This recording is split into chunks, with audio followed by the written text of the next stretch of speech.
Hi.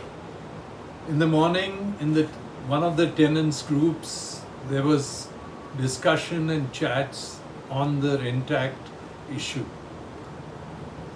I casually happened to see it and I participated in the chat. Obviously, some people in the group did not know me and the role I had played in the agitation of the tenants as and when that happened over a period of 35 years. I was asked by various people, including Dr. Vidula, that I should make a note and circulate it so that those who are unaware of the history of the Rent Act are made aware of it. Instead of putting it down on paper, I thought that I should communicate with you directly through this post. And here we go. What is the landlord's contention? The landlord's contention is that since from the year 1940 onwards till the year 1990, there was freezing of rents. Rents were not allowed to be increased. So the landlords say that from 1940 onwards, every year, as per the inflation index, the rent should be treated as increased, and a one-time increase of 67 times, not 67%, 67 times of the rent paid in that period should be the base, and after that 4% every year. That means about 20 years the 4% and 67 times. So it would come to 130 times the rent, which means if a tenant is paying 100 rupees rent, he would pay 130 times the 100 rupees rent. That means 13,000 rupees. This would in fact result in massive distress, and the tenants would have to vacate their houses because most of them would not afford that kind of rent. This is what the landlords have been pleading in the Supreme Court. And since the new Rent Act doesn't provide for that one-time increase, the landlords have appealed to the Supreme Court to quash in its entirety the Maharashtra Rent Control Act. If this happens, the protection that the Rent Act gives to the tenants and the heirs of the tenants is immediately withdrawn, and all the tenants in the state of Maharashtra would come on the streets. What is the tenants' contention?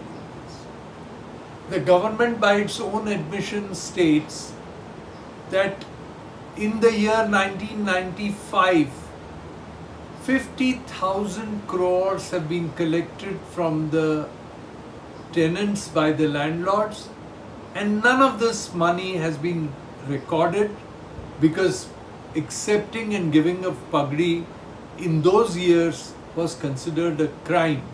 So the government lost it, the revenue, the income tax department lost its revenue, the capital gains tax was lost, and the money was not plowed back into the market. An entire cycle of black money being laundered through tenanted properties happened in this period. This is what is our plea.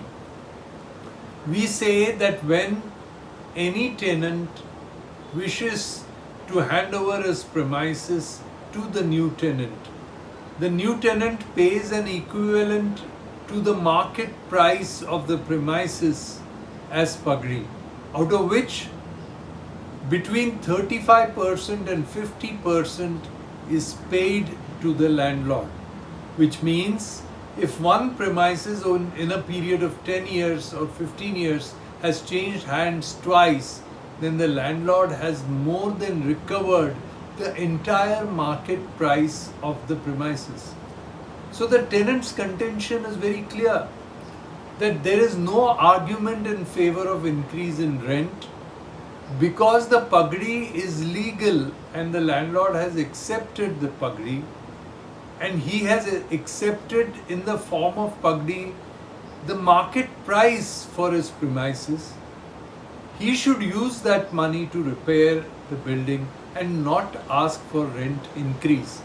That is the argument that the tenants' lawyers have been making in the Supreme Court.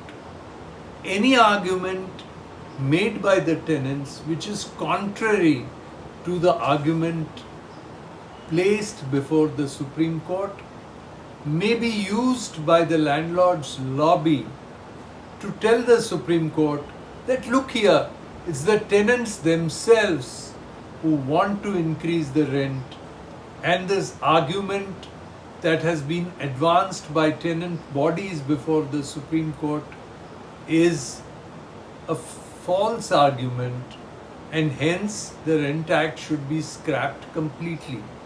Mind you, the landlords are not asking for increase in rent. They are saying increase the rent as an interim measure, but finally strike down the Rent Act and withdraw protection to all tenants. That is what is the landlord's contention, and that is what is the matter before the Supreme Court. The tenants better realize the seriousness of this. I thought I should place it squarely before any one of you and all of you, and let the tenants of Mumbai realize what is the problem and how serious is it. With this is Chandrashekhar Prabhu signing off and promising you that I will come up with new such posts to educate the tenants and the cooperative housing societies of Mumbai. Thank you and bye for now.